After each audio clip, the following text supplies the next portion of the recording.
Laker fans, on today's show, I'm going to be breaking down 5 different draft prospects that I've seen mocked to the Los Angeles Lakers with their 28th overall pick. And we're going to start off with a big man out of Duke, Vernon Carey Jr. Now, Vernon Carey Jr. in his first year honestly had a great year, but a lot of people still have him falling to the second round or end of the late first round just because nobody really knows what he is. Is he a power forward? Is he a center? Is he going to be able to shoot? Is he going to be a back-to-the-basket kind of guy?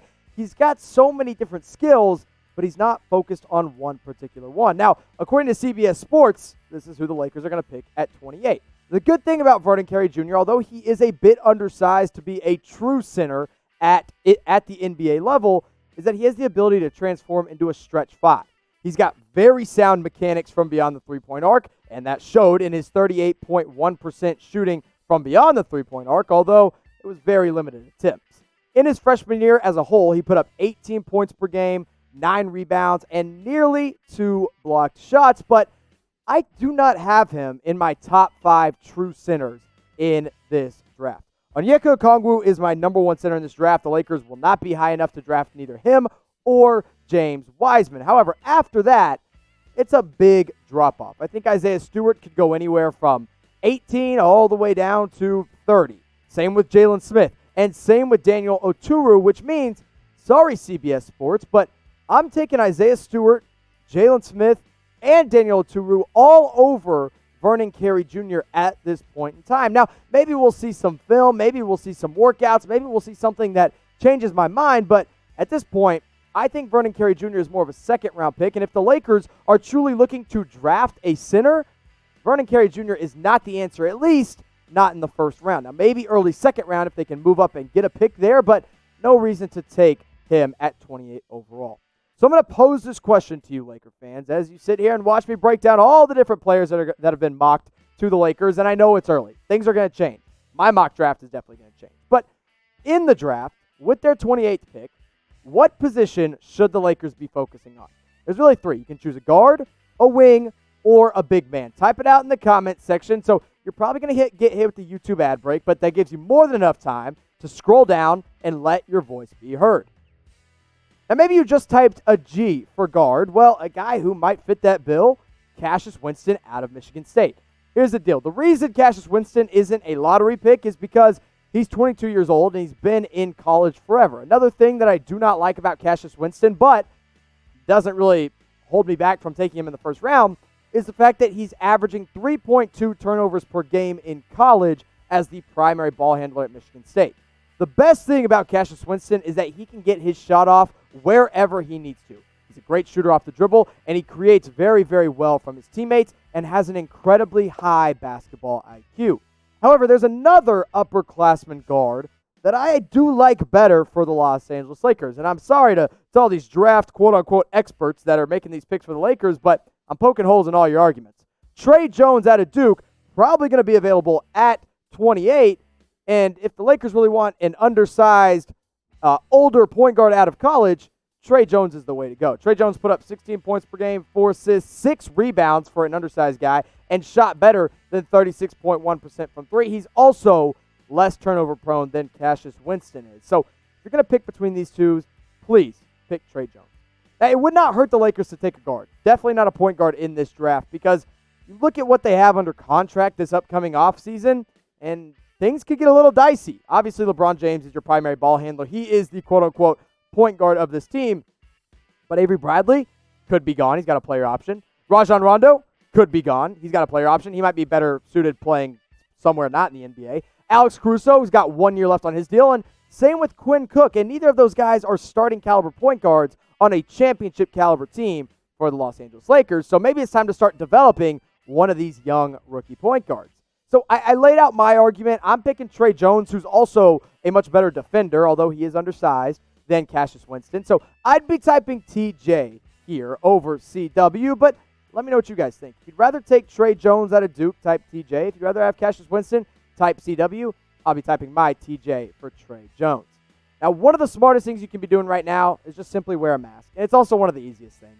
You go to chatsports.com/LakersMask, and our friends at Fanatics are hooking you guys up with these awesome Lakers face masks. You can get 1, 2 packs of 3, or packs of 4. 3 packs cost just $24.99. There's no reason to not go out and get one right now. The Lakers about to make a championship run. You want to be wearing those face masks and rep the Lakers wherever you go and whenever you go, anywhere you do. So go get yourself a Lakers face mask at chatsports.com/LakersMask. Let's turn our attention back to the big men. Daniel Oturu out of Minnesota. Like I just showed you, I have him above Vernon Carey Jr. on my big board, and I think he's a perfect fit for the Lakers if that's what they choose to do. If they do choose to go with a big man, Oturu is a great answer. Look, he's a great defender, a great rim protector, and he only played 2 years in college, but that second year did wonders for his draft stock.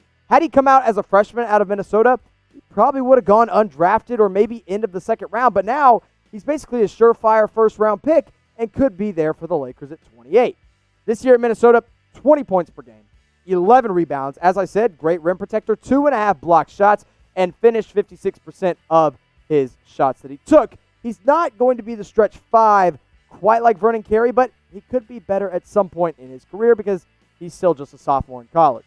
However, the Lakers already have 2 big men. Now, both these guys are going to be free agents this year. Dwight Howard has been arguably the best big man off the bench this season. JaVale McGee has been a very reliable starter with 6.8 points per game and blocking nearly 2 shots per game. But with both of these guys being free agents, you don't really have a starting center in LA next year. In fact, if both these guys are gone, your starting center's Devontae Cacok, who's got a 2-way contract. You're probably not going to start him. So if the Lakers do focus on getting a big man, where should they turn their attention?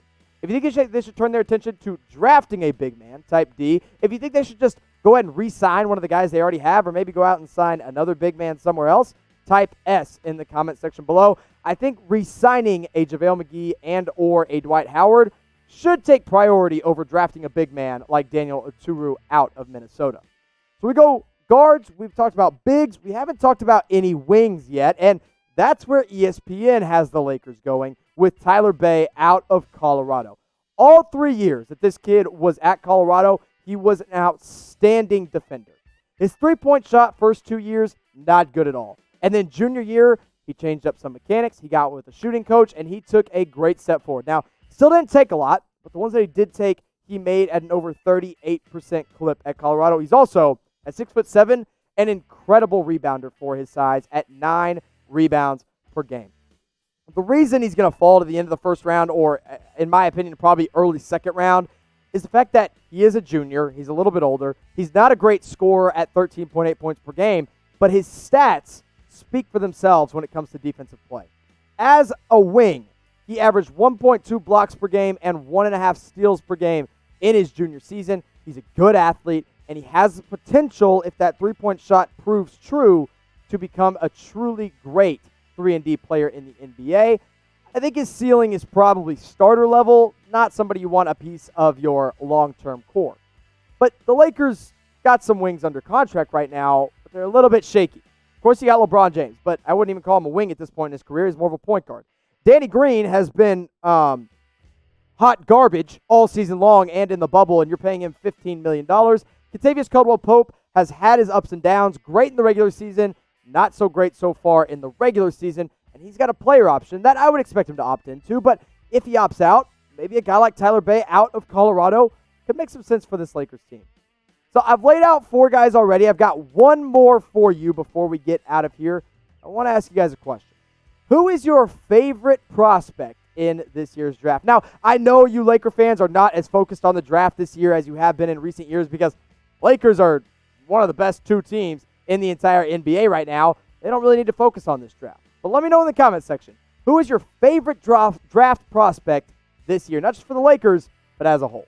All right, let's go to who my pick was for the Los Angeles Lakers. I did a mock draft right after we went live for the NBA Draft Lottery, and the guy I had the Lakers taking, Tyrell Terry out of Stanford. And honestly, from what I saw, you guys liked this pick a lot. The Laker fans were all about bringing in this kid who is an incredible scorer. He's super smart. He's already familiar with the California area, and he's got limitless range. Now, the biggest downside and the reason this kid isn't going to go earlier in the first round, he's 6'1", 160 pounds. Very undersized for an NBA guard, and honestly, 6'1" might be generous with his height. This year at Stanford, in his freshman year, 14.6 points per game, 4.5 rebounds, which kind of surprised me. Shot over 40% from three. And those three-pointers that he was taking, that was well beyond the NBA range. So Tyrell Terry could be a very, very valuable addition to this Lakers team. You're not going to ask this kid, or really any kid that the Lakers decide to draft at 28 overall, to come in and start or come in and play some vital 20 to 25 minutes. But you want to be able to find a high-quality target right here, right now at the end of the first round. So we talked about Vernon Carey Jr., talked about Daniel Oturu, talked about Tyler Bey, talked about Cassius Winston, and now Tyrell Terry. Which of those 5 guys would you most like to see the Lakers draft? Let me know in the comment section below.